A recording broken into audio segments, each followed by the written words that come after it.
Yo!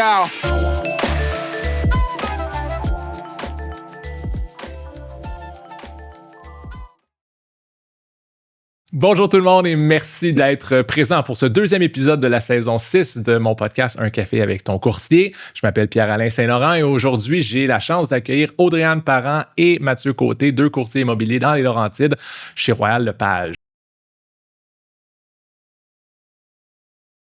Ça a été une rencontre vraiment intéressante. On a parlé évidemment de l'immobilier dans les Laurentides, de c'est quoi la dynamique d'une équipe dans le courtage immobilier, les erreurs à faire quand on a à vendre ou à acheter une propriété. Vous allez vouloir écouter ça, surtout si vous avez un intérêt à vendre ou à acheter votre propriété, qui est tellement une partie importante de notre richesse et de nos finances personnelles. Allez, écoutez ça. Yo!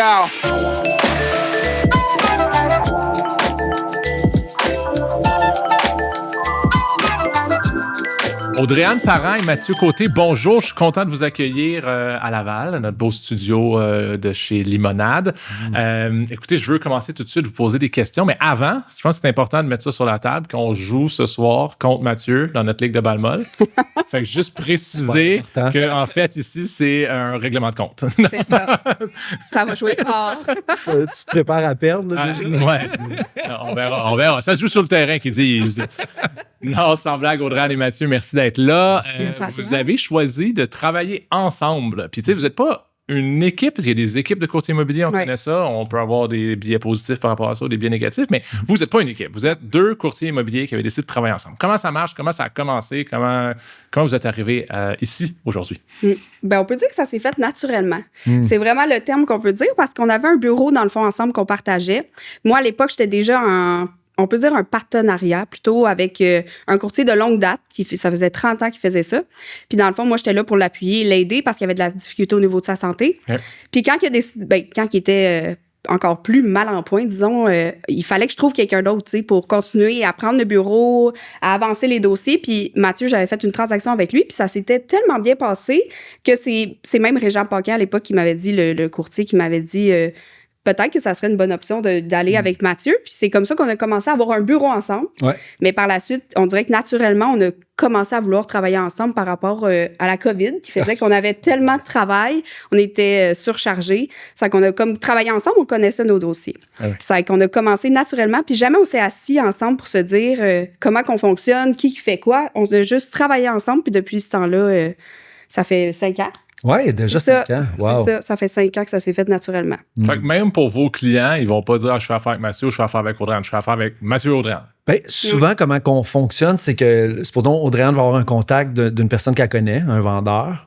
Puis après ça, ben, c'est elle qui va comme manœuvrer le dossier, mais moi, je suis là comme, tu sais, on est tout le temps en backup, tu sais, on est tout le temps présent si jamais il y a des visites, Audrey-Anne ne peut pas être là, fait qu'on est tout le temps le filet d'assurance de l'autre, tu sais. Donc, puis c'est la même chose pour moi, des fois, j'ai des vendeurs directs, mais naturellement, puis lors des photos ou lors de l'inscription, ben Audrey-Anne peut venir, fait que là, il y a un contact, tu sais, qui fait que là, ça rend le tout humain aussi. Ça vous permet de diviser un peu le territoire, veut pas, votre territoire, contrairement à Montréal, où est-ce que le territoire est plus petit, quoi qu'il y ait autant de voitures à faire, sans aucun doute. Mais, parce que vous êtes dans le Laurentide, je ne l'ai pas dit, mais vous avez votre bureau, vous avez dit un bureau ensemble, on parle du fameux bureau à Val-David. Oui, exactement. Ouais, exactement. Mais toi, tu es plus au sud un petit peu, physiquement. Là, ben, c'est juste que j'ai des contacts un peu au sud et au nord, mais oui, peut-être que physiquement, je suis un peu plus au sud que Mathieu, mais ça reste que notre point d'ancrage est Val-David, là, tu sais. OK, parfait. Exact. Fait que là, depuis 5 ans, mais là, Mathieu, t'es plus dans le bureau, parce que moi, je vais dans ton bureau, puis t'es jamais là. Fait que là, maintenant, vous êtes plus dans le bureau, mais vous continuez à collaborer ensemble. Puis, dans chaque dossier. C'est quoi la différence, d'abord, avec une équipe? Comment ça marche, une équipe de courtier immobilier? Je sais pas si je pose la question à des gens qui en ont pas. Fait que peut-être que c'est pas dans le fond, quand tu es une équipe officielle, il faut partager les acheteurs aussi. Okay. Donc, nous, on a tout le temps... Parce que les acheteurs, pour nous, c'est souvent des amis ou des connaissances proches. Fait que c'est comme normal qu'on accompagne. Puis, si jamais un de nous peut pas accompagner les acheteurs qu'on a, naturellement, on se réfère. Donc, c'est ça qui fait qu'on n'est pas une équipe officielle, c'est qu'on partage pas nos acheteurs directs. Par contre, nos vendeurs, tout est partagé. Puis, une équipe peut décider aussi de travailler par pourcentage. Tu sais, il va y avoir peut-être une personne qui est un peu plus principale. On parle de la chef d'équipe, si on veut. Puis après ça, les autres en dessous vont avoir un pourcentage. Tout le monde vient un peu s'appuyer sur le chef ou la chef d'équipe. Mais à ce moment-là, nous, on est vraiment à part égale pour ce qu'on fait. Mais ça vient au même principe qu'on s'entraide. C'est ça le but d'une équipe, c'est pouvoir aussi profiter aussi de la vie. Parce que sinon, on fait ça, on fait quand même ça 24 heures sur 24, 7 jours semaine. Mais avec quelqu'un, c'est qu'on peut s'appuyer à se dire, hey, je vais prendre le dimanche. Puis avec une famille, et aujourd'hui, ça va vite, là, tout va vite. C'est ça qui aide, c'est d'avoir une meilleure qualité de vie tout en offrant toujours le même service. Moi, c'était surtout là-dessus qu'on s'appuyait, c'est que je réussissais plus à donner le même service pendant la COVID parce que j'avais tellement de travail que mon service n'était plus le même. Puis ça me faisait de la peine parce que moi, à la base, c'est que oui, on vend des propriétés, mais on s'occupe de nos clients, C'est là qu'on a fait, OK, on travaille ensemble puis on vient s'appuyer, mais c'est un peu le même principe. C'est juste qu'au final, on partage moitié-moitié, puis on n'est pas inscrit comme une équipe. Je comprends. Mais donc, habituellement, quand on voit une équipe, parce que c'est vrai que quand on voit une équipe, c'est habituellement, puis je veux pas faire de promotion, puis je veux pas que ça a l'air négatif envers personne, fait je vais dire l'équipe Saint-Laurent, mettons, là, c'est souvent, t'as un grand, on va dire, c'est pas un gros courtier, mais comme ça, pyramide, là, puis on le voit dans le courtage hypothécaire, c'est la même affaire. Il va y avoir une espèce de pyramide où tu as un gros courtier, puis il y a des courtiers en dessous qui l'aident. Parce qu'on voit jamais que c'est les Tigres de Blainville, là, l'équipe, il n'y a jamais de nom comme ça. Là. C'est où est-ce que tout le monde serait égal. Alors, vous, dans votre cas, je vous invite les Tigres de Val-David, peut-être, si vous voulez, comme nom. Les Tigres de l'immobilier, je pas ça. Fait que c'est vraiment comme ça que vous travaillez. Puis même sur nos pancartes, on se met d'un bord puis de l'autre. Fait que c'est Audrey d'un bord puis moi de l'autre. Fait que même là, on est comme équilibré parce que souvent, l'équipe, justement, t'as la tête d'affiche, c'est lui non, mais il y a plein de monde en arrière de ça. Évidemment. On le voit souvent, ça, c'est des gens qui vont... Même chose dans le courtage hypothécaire, t'appelles cette personne-là parce que tu en as entendu parler d'une façon ou d'une autre, mais des fois, tu parles jamais à cette personne-là parce que tu parles à quelqu'un en dessous dans le reste de l'équipe. OK, parfait. Puis, je voulais aussi parler de l'intensité quand on grandit, que ce soit comme courtier immobilier ou comme courtier hypothécaire, puis ça doit être la même chose dans le conseil financier, puis tout ça. À un moment donné, quand tu deviens comme victime de ton succès, puis tu te mets à avoir plus de dossiers, puis tu n'es plus capable de faire ce qui a fait que tu as été bonne, que tu as fonctionné, parce que tu as tellement de travail à faire, puis là, tu te mets à couper les coins ronds, puis tout ça. Je pense que si on veut continuer à grandir ou même à maintenir ce qu'on a construit, il faut aller chercher de l'aide. On n'a pas le choix, c'est ça. Ben oui. Même si des fois, c'est difficile. Oui. C'est difficile tout à fait. de déléguer. Puis aussi le fait que, justement, on pouvait prendre des vacances, fait que là, t'améliores ta qualité de vie. Fait que là, quand tu reviens, tu donnes un meilleur service parce que tu as pu te reposer, tu as pu recharger les batteries aussi. Fait que c'est ça que ça crée aussi un momentum d'équipe. Je le vois ça avec mon équipe à moi aussi, où est-ce que il y a des choses, des fois, que je suis résistant à vouloir déléguer. Là, ils sont comme, non, donne-nous ça, donne-nous ci, donne-nous ça. Puis là, finalement, je le donne. Là, finalement, j'en donne trop. C'est eux autres qui débordent. Moi, ma vie va très bien maintenant. Mais non, t'as un petit peu non. Il y a un petit élastique avec Alors, on a dit, vous êtes des courtiers immobiliers dans les Laurentides. Comment est-ce que ça se passe, l'immobilier dans les Laurentides? Ça aussi, moi, je viens de Sherbrooke à la base. Puis à chaque fois qu'on entend des stats là, sur l'immobilier, c'est très difficile de pointer comment ça va dans les Laurentides, comment ça va dans les cantons de l'Est. Même problématique, parce que de toute façon, ce que ça nous dit, c'est comment ça va à Toronto puis à Vancouver. Les stats de l'immobilier au Canada. Fait que zoomons ensemble sur l'immobilier dans les Laurentides. De quoi ça a l'air présentement ou dans les dernières années, là, peut-être depuis l'après-pandémie. On le sait que pendant la pandémie ou le post-pandémie, c'était la folie. Comment ça se passe présentement?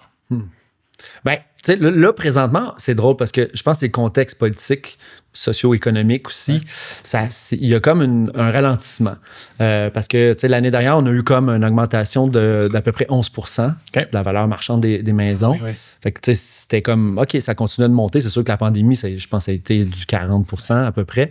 Fait que là, tu sais, quand même, il y avait toujours une augmentation. Puis là, on voit dans le premier trimestre une baisse de 2%. Donc ça, on n'a jamais connu ça. Moi, ça fait 8 ans que je suis courtier. Ça, c'est la première fois que ça arrive depuis. Donc, on voit qu'il y a une incertitude économique qui est là. Donc, ça fait que les gens sont comme, un chalet, on va attendre un petit peu qu'est-ce qui va se passer. Le pétrole va-tu rebaisser? Qu'est-ce qui va se passer au niveau politique? Donc, c'est ça. On est dans un marché qui est comme un petit peu plus instable. Mais les valeurs sont encore super bonnes, par contre. On le voit... L'après-pandémie, il y a beaucoup de monde qui disait est-ce que les valeurs vont descendre? Est-ce que les valeurs vont se stabiliser? Mais il n'y en a pas eu Non, il n'y a pas eu. Puis souvent, on disait non, c'est sûr, il va peut-être avoir quelque chose qui va venir s'équilibrer, mais au final, non. Ça continue de monter. Les valeurs montent. C'est ça qui est impressionnant, moi, je trouve, c'est que les valeurs sont vraiment différente de il y a 5 ans. Là, C'est incroyable. Oui, c'est ça. C'est que les valeurs continuent à monter. Par contre, c'est que l'investissement est encore là, est encore bonne, mais par contre, c'est vrai qu'on voit une diminution. Mais tu sais, l'immobilier, moi, ça fait 13 ans, ça va faire 13 ans que je fais ça, puis on le voit que c'est une montagne russe. Hein. Ouais. Que ça soit pandémie ou pas pandémie, ou tu sais, c'est tout le temps des up and down, puis il faut le prendre, tu sais, c'est ça, c'est qu'il faut le vivre quand on le vit, puis là, on le voit qu'il y a un petit peu de diminution, mais ça reste que les valeurs sont encore super bonnes. Exact. Je veux dire, une baisse de 2% quand il y a eu des baisses, des hausses de 11, de 40, de quelque chose comme ça. C'est ça. Je pense que c'est peut-être, je ne sais même pas santé. Là, ça veut dire que ça, si on peut juste zoom out encore puis regarder sur les 2 dernières années, mais on a encore une hausse de 9%. Oui, exactement. Puis les valeurs médianes, comme Audrey a dit, continuent d'augmenter. Là. Juste pour Sainte-Agathe, la valeur médiane d'une maison, c'est à peu près 400, c'est 500 quelques mille. Saint-Sauveur, c'était 600 quelques mille. On voit que c'est vraiment quand même élevé par rapport à la pandémie, c'était 250 000 à peu près l'avant-pandémie. Donc, c'est une hausse énorme en très peu de temps. Ça continue comme ça. Oui. Ouais. Puis là, dans le fond, quelqu'un qui veut vendre aujourd'hui, qui est dans ces secteurs-là, Sainte-Agathe, Val-David, Saint-Sauveur, peu importe, est-ce qu'il doit s'attendre à ce que ce soit plus difficile, ça va être plus long, ou c'est juste que la stratégie de pricing doit être plus aiguë? Il faut bien afficher. Oui, bien afficher le bon prix. Ouais. Parce que souvent, des fois, avec les hausses justement qu'il y a, là, le vendeur peut dire « je pense que je suis capable d'avoir plus. » Mais c'est notre rôle de dire « regarde, voici les comparables. » Fait que ça, c'est le prix. Fait que, faut être target. Ouais. Sinon, puis peut-être un petit peu plus long. Ça prend peut-être un petit peu plus de patience selon le range de maison. Plus que 8 jours, comme on voyait. Exact. Il y en a encore. Le marché est encore super bon dans certains secteurs. Là. On voit même encore quelques fois de la surenchère. Il y a encore ça. Là, c'est encore présent, mais c'est sûr qu'il y a une diminution, mais ça reste que les acheteurs sont encore au rendez-vous parce qu'il n'y a pas beaucoup de propriétés non plus. C'est quand ça s'inscrit, pour ceux qui sont intéressantes, là, je parle à bon prix, c'est que ça va vite à ce niveau-là, mais comme on disait, c'est qu'il faut bien inscrire. Souvent, on vend mieux quand on inscrit bien. Il y a moins de négociations, les conditions sont souvent meilleures. Ça tout, au final, est mieux quand le bon prix est là dès le départ, Parce que dans le fond, j'en comprends, je réalise ça. Peut-être que vous allez être comme, Pierre-Alain, c'est Immobilier 101. Là.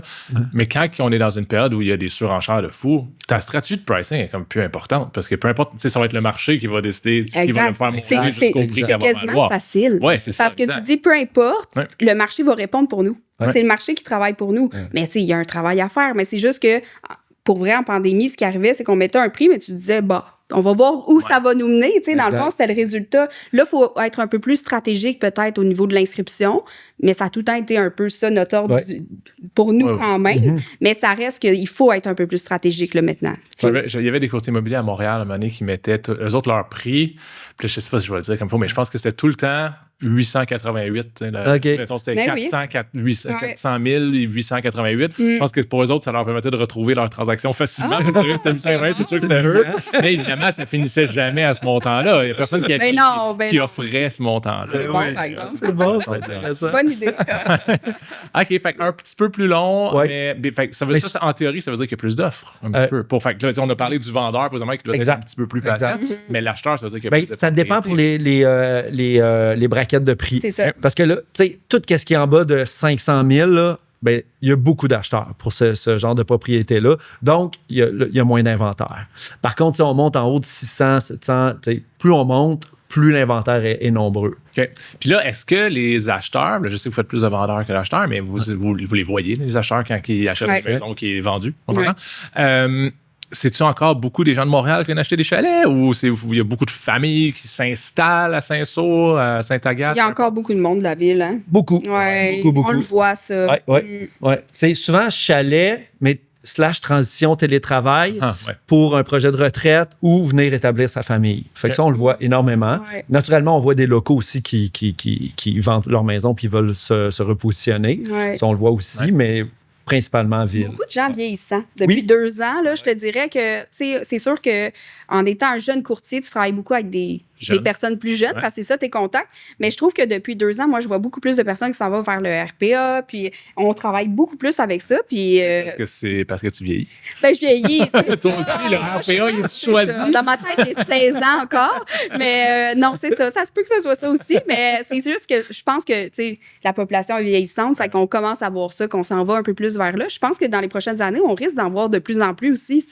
Le vendeur qui se tourne vers un nouveau concept de vie qui va être le RPA ou autre, là, tu sais. Ouais, ça peut vous arriver d'avoir à vendre la dernière maison des gens. Ben oui, oui, ça nous arrive justement. Là, on en a deux dans nos inscriptions, que c'est ça. Puis c'est un accompagnement qui est différent quand même, je trouve. Ouais, il y a quelque chose d'un peu plus. Tu sais, on est tout le temps humain, mais il y a encore quelque chose de plus humain. Ben, il y a un deuil à faire de la maison parce que souvent, ils s'en vont en condo ou en appartement supervisé. Donc là, c'est comme là, j'aurais plus de terrain, j'aurais plus mon bord de lac. Tu sais, il y a vraiment. Il y a quelque chose d'un peu que personnel même. J'avoue que c'est sûr que ça fait différent de vendre le condo de quelqu'un qui a habité là 3 ans puis qui s'en va acheter une maison avec sa nouvelle blonde que de vendre la maison de quelqu'un qui a vu ses enfants grandir dans sa belle grande maison. C'est quelqu'un qui s'en va, que ce soit en condo en résidence. Exact. C'est plus chargé émotionnellement. Là. C'est clair. Puis, est-ce que c'est quoi vous donneriez comme truc? Ah, non, t'as peu, j'avais une question sur les nouveaux qui arrivent. Parce que ça, vous venez là, des Laurentides là, à la base. Depuis toujours, non? D'où tu viens, toi? Montréal. De Montréal, OK. Les acheteurs montréalais qui achètent dans les régions, sont-ils bien accueillis? Totalement. Oui. Moi, je pense totalement. Ouais, vraiment. Je pense qu'ils sont bien accueillis, mais je ne sais pas à quel point ils sont prêts, par exemple. OK. Ouais, moi, c'est souvent ça que j'ai pour mon dire. C'est souvent des gens qui sont en logement, tu sais, de base, là. Puis c'est sûr qu'après ça, ils peuvent avoir le financement pour acheter une propriété, mais on dirait que les gens oublient ce qu'il y a autour de ça. Tu sais, il va avoir après ça le toit à réparer, il va avoir l'entretien du gazon, puis là, tu n'as pas de temps, tu engages quelqu'un. On dirait que c'est ça, des fois, qui est plus dur pour eux, parce qu'après un an, ils réalisent souvent que, oh mon Dieu, la charge est bien plus grande que ce que je croyais. Tu sais, c'est bien beau, les Laurentides, c'est joli. Ils s'ennuient de leurs 250 pièces de frais de condo. C'est ça, on dirait qu'ils réalisent, souvent, c'est ça le problème, mais après ça, ils réalisent tout ce que ça comporte, puis ils réalisent que c'est gros, tu sais. Des fois, tu as besoin d'une deuxième voiture. Tu as parlé des dépenses autour de la maison, qui est d'excellents exemples. C'est vrai que le mode de vie est exceptionnel, mais il faut penser à ça aussi, puis je pense qu'un professionnel est là pour aussi apporter ça. Il n'y a pas juste le fait d'acheter une maison, tout est beau, merci, bonsoir, bonne chance dans votre maison. Il y a beaucoup de choses autour de ça, mais les gens autour vont bien les accueillir. Oui, l'accueil est bon, puis même des fois, ça peut même déstabiliser parce que les gens de la ville, ils ne se parlent pas tant que ça. Tu vas faire c'est vrai. Tout ça, là, pas ton voisin. Tout le monde se parle un peu, fait que ça, c'est comme, des fois, tu aimes ça avoir ton intimité, là, tu l'as un peu moins. Fait que ça peut être confrontant, c'est tout vrai. à fait. Ouais. Moi, je vous le savez, je chante les deux parce que j'ai les enfants à Montréal, puis je vais dans le Nord pour parce que Caro vient de là, puis on a une petite maison là-bas, puis on aime beaucoup ça. Mais le rythme est vraiment différent. On le réalise tout de suite, puis le sommeil est différent. Je dors tellement mieux dans le Nord que je dors à Montréal. Mais je me demandais, je pense que c'est des vieilles histoires qu'on entend là, de dire ah oui, la famille de Montréal sont arrivés, puis là, les gens de la campagne les accueillent pas. Ça, mais c'est des histoires. Mais peut-être en même temps, certaines municipalités, moi je vais à Val-David, puis c'est super inclusif. Mais il y a peut-être, si tu vas dans l'entier, là, peut-être c'est un petit peu plus long. Il faut peut-être plus s'investir. Oui, on a peut-être vécu ça il y a quelques années quand c'était toutes les mêmes familles qui vivaient dans les villages comme Val-David. Ça a déjà été ça, là, Saint-Sauveur, même Saint-Adèle. Les gens se connaissent tous. C'est que là, quand oui, il y a une famille, il y a 2 familles, mais qu'il y a eu 4, 5, 10 familles, là, peut-être qu'il y avait des personnes qui devaient un peu se dire, là, on n'a plus notre village, mais ça, je te dirais que ça fait déjà quelques années que ça mais moi, je l'ai vécu ça un peu, mais beaucoup plus jeune, là, je pense que ça dépend aussi de la famille qui vient s'installer aussi, là, tu arrives puis tu as envie de l'autre, tu as envie de faire la connaissance. J'imagine qu'il y avait eu des barrières de langage, des barrières religieuses, peut-être, à certains moments donnés. Je pense à Valmorin, parce que des fois, où est-ce qu'on joue à balle, une grosse communauté, là, ça se mêle moins, mettons. Pas que ça se mêle mal, mais ça se mêle moins. Donc, peut-être qu'il y a eu... Il peut y avoir des fois un petit décalage, là, ça se peut. Je trouve que les Laurentides, c'est très inclusif, parce que tu as les gens de Moore Night, il y en a plein d'anglophones dans ce coin-là. Il y en a plein, c'est que ça. Tout le monde est chômé. C'est très bien. OK, assez parlé de mixité culturelle. Vous avez commencé, tu m'as dit que ça faisait 8 ans, 13 ans? Oui, ça va faire 13 ans. C'est quoi la plus grosse différence que pas, les prix, évidemment, mais quelqu'un qui a vendu il y a 13 ans puis là, il va vendre aujourd'hui, c'est quoi les plus grandes, ou un acheteur aussi, ça va être quoi les plus grandes différences pour ces personnes-là? C'est une bonne question. Par rapport à quand on a commencé, tu veux dire? Moi, je te dirais, je suis encore jeune. À ce que je croyais il y a quelques minutes. Mais non, mais c'est ça. Mais au niveau technologique, là, c'est fou. Tu sais, moi, ça fait 13 ans, puis je veux dire, j'ai 34 ans. Là. Je pense pas que je suis vieille, mais je suis une jeune vieille, tu sais. Mais au niveau technologique, c'est fou comment ça a évolué depuis même 5 ans. Là. Même les courtiers, je te dirais que ceux qui rentrent, là, puis c'est beau à voir parce qu'ils sont jeunes, puis ils rentrent avec un vouloir qui est au niveau de la technologie supérieur à nous. Puis même, tu sais, à moi, dans le sens que moi, je suis née là-dedans un petit peu. Tu sais, c'est sûr que dans mes jeunes années, j'étais pas non plus, on n'avait pas d'ordinateur comme tel, mais ça fait que c'est difficile, des fois, d'aller les accoter. C'est pas compliqué à dire. C'est ça, parce que c'est pas inné. Je te dirais, moi, je trouve que ce qui a changé depuis que j'ai commencé, c'est ça. C'est au niveau technologique, puis il y a un plus pour ça, tu sais. Je veux dire, la visibilité, je veux dire, il y a beaucoup de choses qui font avancer l'immobilier du bon sens.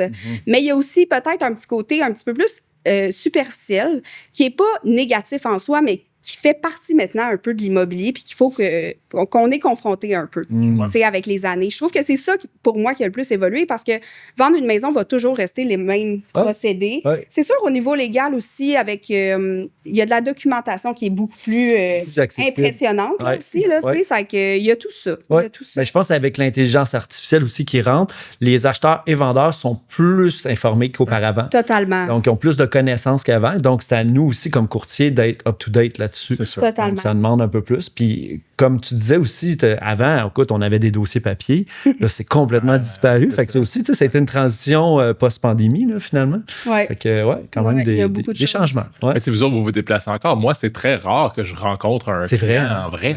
Je les vois sur Teams, ou même des fois, il y en a que j'ai jamais vu leur visage, j'ai vu leur pièce d'identité, j'aurais parlé au téléphone plusieurs fois. C'est vrai. Mais des voir, puis tu sais, moi, ce qui m'impressionne des fois dans les courtiers immobiliers, parce que tu parles de technologie, puis c'est un excellent point, puis tu sais, même là, l'intelligence artificielle va amener ça à une autre étape, mais c'est tout ce qui est sur les réseaux sociaux. Là. J'imagine que moi, si j'ai 25 ans, puis je vis beaucoup sur les réseaux sociaux, puis j'aurais pas dû dire l'âge. Si je vis sur les réseaux sociaux, parce qu'il y a ça dans tous les âges, tout à fait. Là, est-ce que je veux que ma maison soit sur les réseaux sociaux? Est-ce que je veux qu'il y ait une visite virtuelle? Parce qu'on voit des belles affaires sur les réseaux sociaux. Puis des fois, je suis comme, c'est un peu too much. Est-ce que je veux que tout le monde voit ça? C'est un bon point. Comme moi, les visites virtuelles, je le suggère jamais parce qu'il n'y a rien comme une présence physique. Évidemment, Fait que je trouve que, oui, tu vas voir la maison, l'intérieur, mais tu vois pas le décor à l'extérieur parce que souvent, les visites virtuelles, c'est limité à l'intérieur. Donc, tu t'imprègnes pas de la vibe là, de la maison vraiment puis de l'environnement. Donc, souvent, moi, je le conseille pas. Fait que comme tu dis, ça peut être un peu too much même. J'imagine, ça arrive des fois comme vous êtes content que la personne pousse ça sur les réseaux sociaux parce qu'il y a une super belle maison. En tout cas, ça va être beau, lifestyle, tout ça. Mais vous en vendez des maisons lettres des fois, là? C'est pas tout le monde qui a une belle maison à présenter sur les réseaux sociaux. Le service est le même. Que ça soit une maison qui a besoin d'amour versus une maison qui est top puis qu'on met tous ses réseaux sociaux. Exact. Tu sais, au final, c'est notre service. Oui, ça peut aider notre image aussi, au final, de nous voir pousser une propriété. Mais au final, est-ce que ton courtier est bon puis il est là pour toi? Ça, c'est un autre point. Ça peut être le meilleur au niveau technologique, mais après ça, c'est sûr qu'il faut livrer la marchandise pour vendre la propriété puis s'occuper des clients. Évidemment. Moi, nous, en tout cas, on a toujours, c'est notre mot d'ordre. Le côté humain est super développé. C'est ça. Mais puis, je pense que c'est ça qui ne sera pas remplaçable par l'intelligence artificielle. Totalement. C'est là qu'il faut. Quand ils vont remplacer ça, en tout cas, on a tous des gros problèmes. Oui. Dites-moi, parlant de problèmes, c'est quoi la plus grosse erreur que les vendeurs ou les acheteurs, que vos clients font présentement? Puis on peut axer ça sur les Laurentides, mais probablement que ce serait la même chose dans n'importe quel secteur. Je dirais pour vendre, des fois, qu'est-ce que je vois, c'est que des vendeurs vont passer directement soit par du proprio ou ils vont afficher sur Marketplace, mais ils n'ont pas fait d'études sur c'est quoi la valeur. Fait que soit ils vont afficher beaucoup trop haut ou beaucoup trop bas. Donc là, ça crée moi, je trouve que c'est un déphasage. Fait que là, après ça, ils sont soit submergés de messages ou l'inverse, il n'y a rien qui se passe. Puis après ça, fait que ça, je trouve que ça peut être vraiment problématique. Là. Puis les gens s'entourent mal. C'est plate à dire, mais moi, je le vois, mettons, une transaction qu'on va apporter les professionnels ou qu'on va référer les professionnels de A à Z. Puis tu sais, quand on dit de A à Z, c'est de l'hypothèque à la dernière journée où au notaire, tu sais. Et Puis même après, là, tu sais, je veux dire, même pour la suite des choses, on reste là, tu sais, on reste présent. C'est que d'avoir une transaction que les gens disent, je vais aller voir mon père, quelqu'un à me référer. Des fois, là, ça vient que ça fait une transaction qui est difficile. Puis des fois, les acheteurs même le verront pas, mais nous, on le voit que, il faut forcer ici, il faut forcer là, ici, il y a quelque chose à faire parce que là, il n'y a rien qui passe comme ça devrait se passer. C'est qu'au final, moi, je le vois, quand les gens nous font confiance à 100%, puis tu sais, je veux dire, nous, c'est notre vie. Souvent, je le répète, moi, c'est mon mode de vie. Je veux dire, je vis de ça. C'est mes références, ça peut pas avoir de meilleures références que ça. C'est une transaction qui se fait avec nos références versus ceux qui n'ont pas de références. Moi, je vois une grande différence. Puis souvent, j'essaie de pousser ça au départ parce que c'est beaucoup plus facile, puis ça fait que les acheteurs ou les vendeurs, ils sont mieux accompagnés au final, tu sais. Puis on s'entend que notre industrie, l'industrie de l'immobilier n'est pas construite comme ça, mais des fois, on parlait d'équipes tantôt, ça devrait être ça, des équipes peut-être. Ben, c'est ça. Des équipes super multidisciplinaires. Exact. Multidisciplinaires. Ouais. Puis ça ferait peut-être plus de sens qu'avoir une équipe de courtiers immobiliers, finalement. Totalement. Ou de courtiers hypothécaires. Bref, on change tout. Facile. Révolution! Moi, c'est ma saison 6 de podcast et à chaque saison, j'ai une question que je pose à tous mes invités. Okay. Puis évidemment, c'est un podcast de finances personnelles et l'immobilier est intrinsèquement inclus dans les finances personnelles, même si vous autres êtes avec l'OACQ puis tout le reste est avec l'AMF. Mais la question, c'est si vous aviez à recommencer votre vie, là, je vous mets baguette magique, t'es jeune pour de vrai, t'as 21 ans et vous aviez à vous construire un patrimoine ou à améliorer vos finances personnelles, qu'est-ce que vous feriez de différent ou qu'est-ce que vous feriez? C'est une bonne question aussi. Moi, c'est sûr que j'ai commencé à mettre de l'argent de côté, à économiser pour une maison assez tard. Puis, recommencer, là, ça serait déjà un 20% de mon salaire qui serait tout de suite mis dans un compte épargne dans le but d'un achat d'une propriété. En CELIAP maintenant. Oui, c'est exact. Dans notre temps. Exact. Là, un CELIAP. Puis, aussitôt que je pourrais m'acheter des propriétés, j'irais, là, des plex ou juste acheter une valeur immobilière, ça aurait été beaucoup plus tôt. Ouais. Moi, ça serait plus d'être plus curieuse, d'aller chercher de l'information parce que moi, je suis encore comme ça, je suis un peu, OK, j'ai un projet, je le fais. Je me lance, je réfléchis pas. Je vais réfléchir pour les autres, pour mon travail, mais pour moi-même, aucunement, j'ai aucune réflexion, je me lance, je suis comme ça dans ma personnalité, mais avec le temps, je réalise que maintenant, je prends le temps de vouloir comprendre des choses au niveau de la finance. Puis, tu sais, souvent, on dit qu'on a peur d'en parler. Souvent, tu sais, je trouve que même en étant jeune, à l'école, je sais qu'il y a beaucoup de monde qui en parle, mais on devrait pouvoir avoir un cours. Il faudrait que les jeunes soient mieux informés là-dessus, juste pour bien commencer. Faire les bonnes choses pour bien commencer, c'est pas le but, c'est toujours de s'enrichir puis d'être, tu sais, c'est ça, puis d'avoir une belle retraite, puis tu sais, on comprend ça. Mais de bien le faire, c'est ça que je trouve qui est difficile parce que il y a pas un chemin qui est bon pour un puis un, tu sais, je veux dire, chaque chemin et chaque personne est différente, mais je pense que c'est vraiment la curiosité que j'aurais voulu avoir plus jeune pour mieux m'aligner, tu sais, pour vraiment mieux m'aligner parce qu'aujourd'hui, je suis outillée parce que je fais ce travail-là. Mais malgré ça, j'ai encore mon côté qui est un peu plus let's go, on le fait le projet. C'est vraiment de bien s'outiller. Et puis, je trouve ça super intéressant ce que tu dis, parce que tu parles de curiosité, tu parles de s'entourer, tu parles de ne pas avoir peur d'en parler, d'apprendre. Mais ils disent, parce que oui, on peut mettre ça sur l'école, sur l'éducation, etc., mais ils disent que les gens qui sont ouverts à parler d'argent, puis là, j'oublie le pourcentage, je vais en inventer un. Même si t'es pas là-dessus, mais ils sont genre 25% plus riches. Fait que là, on peut se dire, peut-être que c'est les gens qui sont 25% plus riches qui aiment ça parler d'argent. Tu sais, faut voir qu'est-ce qui est la poule et l'œuf. La poule, l'œuf. Mais juste de discuter avec vos amis, avec les gens autour de vous, dire, hey, qu'est-ce que tu fais, toi, avec les finances dans ta famille? Qu'est-ce que tu fais? Ben oui, moi, j'ai placé des RE. Ah oui, les RE, comment ça marche? Fait que juste d'avoir des discussions comme ça, moi, je suis convaincu qu'ensemble, donc avec ce groupe de gens-là, on peut se donner des trucs puis s'enrichir puis juste se motiver à économiser, à épargner. Juste... Il y a tellement d'options. Alors que sinon, tout ce qu'on voit, c'est les dépenses que les autres ont faites. On voit, lui, il s'est acheté un ski, lui, il s'est acheté un 4 roues, il s'est acheté un paddleboard, il s'est acheté papa. C'est beau à voir. Oui, c'est ça. L'argent est très, très tabou dans notre société. Là, de moins en moins, heureusement, parce que justement, il y a des podcasts comme ça qu'on parle d'argent. Mon podcast. Ton podcast, t'as raison. Mais c'est un grand tabou au Québec. Puis tu sais, l'éducation financière dans les écoles, ça serait tellement approprié Mais c'est ça. On a à évoluer là-dessus. Je pense que là-dessus, il y en a de plus en plus des programmes. Je pense qu'il y en avait un peu plus. À l'époque, il y a eu une petite baisse, là, parce qu'à un moment donné, on s'est dit qu'il fallait faire plus de mathématiques. Je me trompe pas. Économie familiale.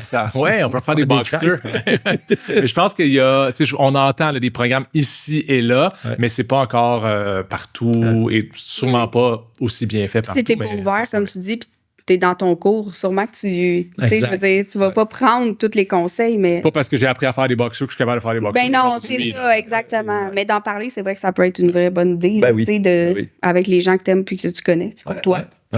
Mathieu, Audrey-Anne, merci beaucoup d'être venu à mon podcast Café avec ton courtier. Ça a passé vite, là. C'est déjà terminé. Vous allez pouvoir retourner dans votre nord. Merci beaucoup d'être venu, puis à bientôt. Puis ce soir... Merci.